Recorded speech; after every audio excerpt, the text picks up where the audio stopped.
I wouldn't like them near any children that I know, and they could be anywhere. Anthony Smith and Jodie Simpson were both due to be released this year after being jailed in 2018 for their assault on Tony.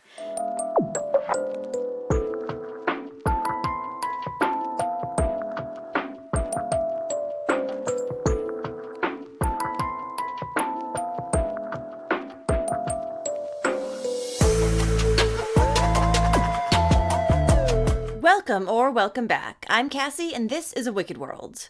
The story I have for you today is one about a little boy whose parents left him on the brink of death when he was only a very tiny infant.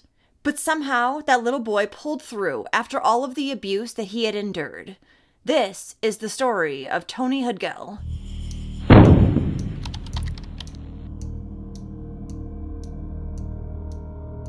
Tony Jasper Hudgell was actually born as Anthony Smith on October 8th, 2014. He was born to his biological parents, Jodie Simpson and Tony Smith, who were from Whitstable, Kent, United Kingdom. They lived in a flat on Square Hill Road in Maidstone, which was described to be as very cluttered and dirty. So prior to Anthony's birth, in July of 2012, 24-year-old Jodie Simpson had gotten engaged to 46-year-old Tony Smith. But Tony was not a great man by any means. He had a violent past with 11 different convictions and 21 different offenses. Some of these charges were for assault causing great bodily harm and drug possession. Tony also had an addiction problem to both heroin and alcohol. So the couple had baby Anthony in October of 2014, and they were over the moon for their new little boy. But that would not last very long.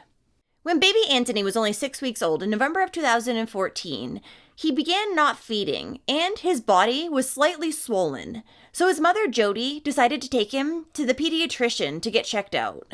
But when the doctor saw this little baby, he knew that regardless of what Jodie had said, this little boy was more than just a little sick. The baby in front of him was gravely ill. Anthony's eyes were shut, and his lower limbs were hard and swollen. The doctor suspected that Anthony might have septicemia, and he was immediately taken to Pembury Hospital. But his injuries were so severe that he was then transferred to a specialist unit at Evelina London Children's Hospital. When the baby boy was admitted to the hospital, he was said to be extremely drowsy and was showing signs of respiratory distress. Anthony's skin looked gray, he was frothing from the mouth and grunting. The doctors would describe his body as being shockingly swollen. In X-rays taken of Tony's body, it revealed that he had fractures to both thigh bones, both lower legs, his right ankle, his left thumb, and 2 bones in his big toe. Anthony also had dislocated limbs as well as blunt force trauma to his face. His fractures and dislocated limbs had been left untreated for so long that it led to Anthony suffering from multiple organ failure, toxic shock, and sepsis. His body had inflated like a balloon from trying to fight the infection. And on top of that, Anthony also had a mass on his brain. He was put on life support, and things did not look good for the baby. But after days of aggressive medical treatment and antibiotics, Anthony's condition began to improve. It looked like the little boy was going to pull through. He was seriously injured and would face a lifetime of disabilities, but the doctors had saved the 6-week-old little baby boy. Now, the doctors who had been treating Anthony knew that these serious injuries were in no way accidental. But his parents, Jodie and Tony, had been telling doctors and nurses that it had just been an accident, though they weren't specifying what kind of accident actually happened to cause all of these injuries. Doctors then called the authorities based on these suspicions. So Jodie Simpson and Tony Smith were brought in for questioning by police. But they denied having any idea how their son's injuries had actually occurred, and they denied waiting to get him medical treatment. No charges were put against them, and they were not held in custody at this point. While recovering in the hospital, baby Anthony had been placed in state care, and soon after that, a woman named Paula Hudgell, who would soon be his foster mom, went to the hospital to meet the baby boy. When she did, Anthony was 4 months old, and he was in a pitiful state. He weighed only 9 pounds, 7 ounces, and that was including the weight from the casts that were on both of his legs. He had been through so much in his short little life, and sadly, when Paula first met him, he was emotionally shut down.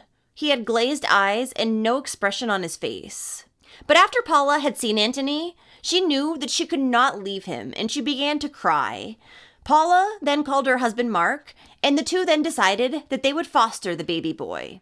Paula and her husband Mark lived in Kings Hill, Kent, with 7 of their own children, ranging in age from 5 to 28. But they still had a lot of love to give.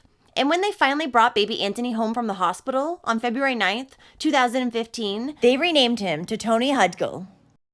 Doctors explained to Paula that the future for Tony was unknown because they had never seen such a little baby survive the appalling injuries that Tony had. The doctors believed that likely Tony would never sit up or crawl, and he would probably face developmental delays due to all the life-saving drugs that he had. The horrible injuries that Tony had suffered would have had to have been caused by yanking, pulling, and twisting of his limbs with considerable force. And the injuries had been inflicted upon him up to 10 days before he'd actually been brought to the doctor. So the septicemia that Tony had suffered due to this ended up causing damage to his bones, joints, and growth plates. Tony was also left partially deaf and with a permanently dislocated hip. In May of 2015, only a few months after Tony had been released from the hospital, Paula and Mark told social services that they wanted to adopt him. And less than a year later, in March of 2016, it became official, and Tony was now their legal son. And the crazy thing is that Tony's biological parents, Jody and Tony, still had no charges brought against them, so they were allowed to have supervised visits with their son 3 times a week. Paula said that during the first supervised visit, baby Tony's dad came bounding in and said to her, "Thanks for looking after our boy. You'll think us bad parents, but it was just a terrible accident." Paula thought this was odd and had no idea what he meant. Tony's injuries were very clearly from more than just an accident, and Jody during that first visit would not even make any eye contact with Paula. And despite the fact that Tony was having night terrors after every single one of these visits, they were ordered to continue for at least another 7 months. And now, even though these visits were said to be supervised, somehow baby Tony was returning back to Paula and Mark's house with injuries. Paula noticed that one time when Tony arrived back home from his visit with his biological parents, his cast had been pulled down. So Paula brought him to the hospital to have his legs recasted, and when the doctors did, Paula thought that little Tony's legs were broken underneath the casts, but they were just all mangled and twisted. Paula went straight to the police to voice her concerns, but was told that there was insufficient evidence to press charges against the parents. Therefore, the case had been dropped. Paula could not understand how the people who had hurt such a sweet and innocent baby could be walking around free. Not to mention, they could go on to have another child if they wanted to, who could suffer the same exact fate or worse than what Tony had. So Paula was not going to let this go. She pushed the issue further and found out that police did not know what Tony's biological father had said to her during their first visit. They also had not known about the 2 times that Tony had been returned home, only to have his casts pushed down. And on another occasion, the splint inside his cast had been snapped intentionally. So now that the police had this previously missing information, they told Paula that they would be re-looking into the case. And then in January of 2017, Jody Simpson and Tony Smith were finally charged for what they had done to their son. This was a victory for little Tony and his new parents. However, his biological parents' attempt to hinder his recovery by removing his casts would eventually force Paula and Mark to make the very difficult decision to amputate both of Tony's legs. Sadly, they said they had no other options because of the numerous infections that Tony was suffering. In May of 2017, his left leg was amputated, and then in October of that same year, his right leg. The operation to amputate Tony's first leg took 5 hours, and when he was out of surgery, he was visibly upset. But Paula said that only 2 days later, he was chasing nurses around in his wheelchair, and then only a few days after that, he was able to go back home. Tony was said to have a very good sense of humor about his amputation, and he began telling people that a shark had bitten his leg off. He ended up receiving prosthetics for his legs, and with a lot of hard work and determination, little Tony is now able to get around on his own with little to no issues. Tony also had to undergo fairly intensive intervention with physiotherapy, as well as speech and language therapy. Since his speech was delayed due to the amount of time that he had spent in the hospital, in total, Tony had 8 blood transfusions and 23 different operations. Then in February of 2018, Jody Simpson and Tony Smith went to trial. Even though Tony's biological parents had previously denied waiting to get medical help for their baby boy, the couple was now saying that they did not go to the hospital immediately because they had been waiting on a plumber to fix their boiler. Okay, but that takes max 1 day, and he didn't get sepsis in 1 day. It wasn't clear if Tony's injuries were inflicted all at once or over multiple days. And they were certainly not caused by normal handling or accidentally, as his parents were claiming, but rather by yanking, twisting, and pulling. Tony Smith even described himself as being over the moon to be a father, believe it or not.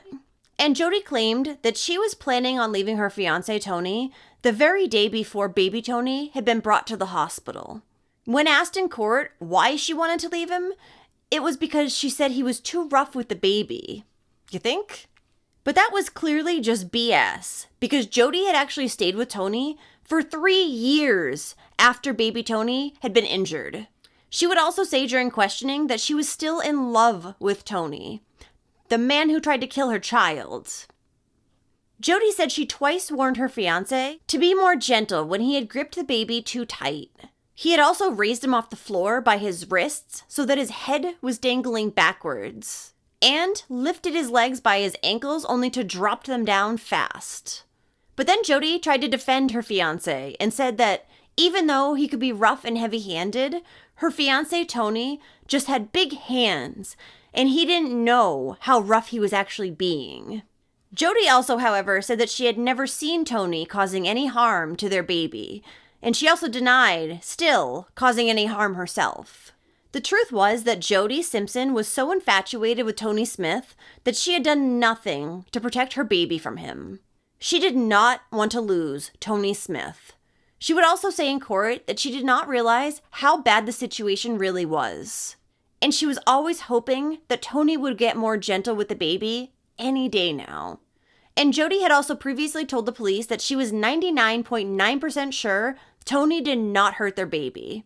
And when asked by the prosecution if this was true, she said yes, but there was a little bit of doubt. Jody would also weep during cross-examination when she admitted that she had taken a risk with her child's safety and failed her most important job, which was to protect him. In the end, after less than an hour of jury deliberation, both Jody and Tony were found guilty. The couple was found guilty of causing or allowing serious physical harm to a child and cruelty and neglect to a person under the age of 16.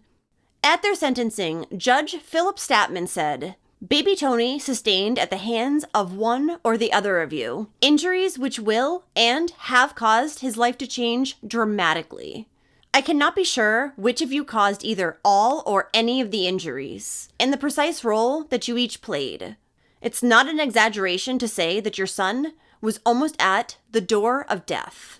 The judge also said that the force that would be required to break a baby's bones would be vigorous, and the baby would have been in considerable pain. The judge then criticized Jody for putting her relationship with Tony Smith ahead of caring for her child. Both would then be sentenced to 10 years behind bars. Unfortunately, that was the maximum sentence for what they had been charged with. And neither Jody or Tony showed any kind of emotion during their sentencing. It was not revealed until the end of the trial that little Tony had actually lost both of his legs as a result of the injuries inflicted on him. Jurors were brought to tears on hearing a victim impact statement and seeing 2 photos of the boy, who was 3 years old at the time. Tony's new mom, Paula, was very happy with the outcome of the trial, even though Jody and Tony had only received ridiculously light sentences. She says it wasn't about the sentencing, but rather about accountability. Less than 9 months after he was jailed, Tony Smith appealed to get his sentence lightened. But 3 high court judges refused to grant him permission to appeal in October of 2018. And just a few months before that happened, Tony Smith had actually been taken hostage by some fellow prisoners and beaten within an inch of his life. He was said to have been tied to a chair and then beaten with a sock filled with cans of tuna, as well as metal bars. His attackers were also said to have stomped all over his body. Tony ended up suffering a fractured eye socket, broken ribs, and a broken jaw. That'd be karma, I think. A little bit of karma. Jody Simpson also tried to appeal her sentence, but for some reason, she would end up discontinuing the appeal. Though after serving only 5 years in prison, including time spent on remand before the trial, both Jody and Tony were set to be released in August of 2022. Jody was set to be released at the halfway point, August 12th. But there was a delay as the Justice Secretary, Dominic Raab, tried to keep her from getting released.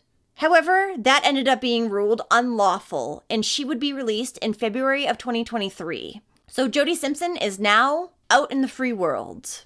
But Tony Smith, who was also up for parole, had his parole denied, and he now needs to remain in prison until the end of his sentence, which is in September of 2027.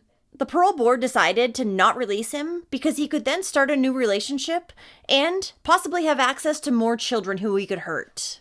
And Parole Denied claims that Tony Smith has never shown any remorse for the abuse he inflicted on his son, and she said he is nothing but an evil coward. And during Tony Smith's parole hearing, when Paula went to read her victim impact statement, Tony Smith stormed out of the courtroom and refused to listen. So needless to say, Paula and the rest of her family are thrilled that the parole board denied his parole.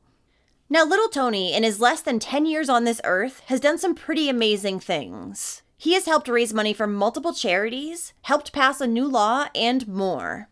And Tony's adoptive parents, Paula and Mark, have also campaigned relentlessly for tougher sentencing for child abusers.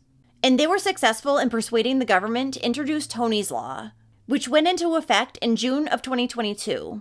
Under this legislation, child abusers can now be sentenced to life in prison. 14 years was previously the longest sentence that could be given. And the Tony Hudgell Foundation was also set up to help children who have suffered emotional, physical, and psychological trauma and abuse.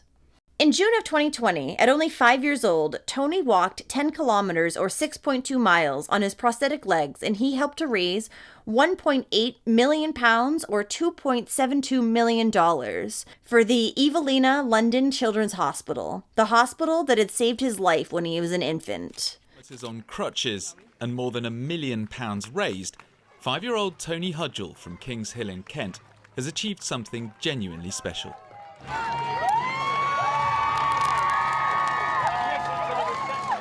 Inspired by Captain Tom's 100-lap garden challenge back in April, Tony's been propelling himself around his local park, hoping to raise £500. By the middle of last week, he'd hit £1 million, so he decided to keep going until the end of June as the donations continued to roll in. I'm just so proud of our little boy. His walk-in has just been amazing, and it's been lovely to just be able to give something back to the incredible hospital that saved his life. And his favourite bit? Going to the post box.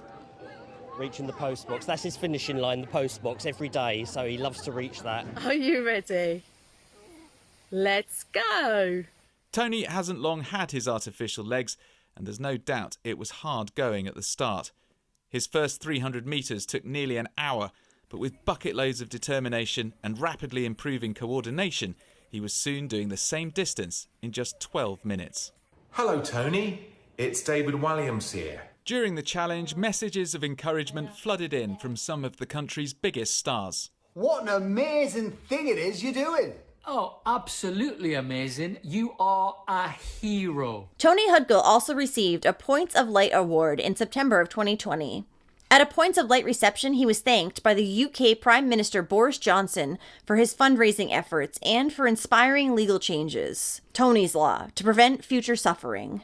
Tony was also presented with a Pride of Britain Award in November of 2020 under the Good Morning Britain Young Fundraiser category, and he received a British Citizen Youth Award at the House of Lords in October of 2021. And then Tony was also awarded the British Empire Medal and the 2024 New Year's Honours for services to the prevention of child abuse. He is the youngest ever recipient of the medal. Today, Tony is a confident, happy, and flamboyant little boy. He also loves the song This Is Me from The Greatest Showman. Tony's mom, Paula, said about her son, "We are so lucky to have him. He is so vibrant, so confident. He can go into any room and capture everybody. Everyone who comes across him absolutely falls in love with him within seconds, even if they don't know about his disability. He just has that charisma." Well, thank you for listening to all of Tony's story today. This little boy is pretty incredible, and even more so considering the horrible and cruel people whom he came from. And his new mom, Paula, seems pretty amazing too. From the sounds of it, they're lucky to have each other. Now, hopefully Jody and Big Tony never go on to have any more kids. Ever. They are not cut out to be, nor do they deserve to be parents. So if you do like true crime and you want to hear it from me, then don't forget to hit that subscribe button below and turn on those notifications too, so you'll know when I upload a new video, which is 2 to 3 times every week. Thanks for watching on Wicked World today. Until next time, take care guys, bye. Thank you for being patrons of A Wicked World. Adina, Alana, Allie, Amanda, Amy, Angela, Angie, Brandy, Carrie, Catherine, Cecilia, Celia Cruz, Claire, Danielle, Danny J, Drew, Eric, Frank, Georgia, Haley, Hanorama, Hannah, Jackie, Jen, Jennifer, Josie, Kara, Christy, MJ Kelly, Neoma, Nikki, Owen, Ray, Robin, Sharon, Starlit Sky, Lori, Marion, Mary, Mel, Mimi, Susan, Tamra, Tammy B, Tammy S, Tracy UK, and Whisper216. You guys rock. Now, there's even more of A Wicked World on Patreon. So check it out at patreon.com/awickedworld or use the Patreon app. You'll have access to exclusive videos each month and more. Any support truly helps to make sure the victims never get forgotten and to highlight the shortcomings of society associated with each case. Do you have a suggestion for a case you'd like to see me cover? If so, send me an email at awickedworldtruecrime@gmail.com.